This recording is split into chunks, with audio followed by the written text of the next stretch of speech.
নমস্কার বন্ধুরা, আজকে আমাদের চ্যানেলে আপনাদের স্বাগত। আজকে আমরা বানাতে চলেছি চুলের জন্য উপকারী একটি তেল। এখানে আপনারা দেখতেই পাচ্ছেন, এখানে একটি কড়াইতে আমরা সর্ষের তেল নিয়ে নিচ্ছি।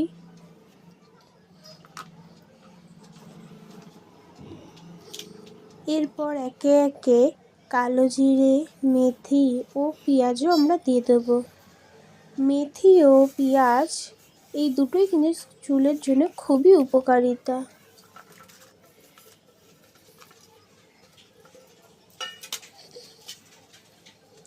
এখানে আপনারা দেখতে পাচ্ছেন জবা ফুল, কারি পাতা, কেশবী পাতা আমরা এগুলো দিয়ে দিচ্ছি।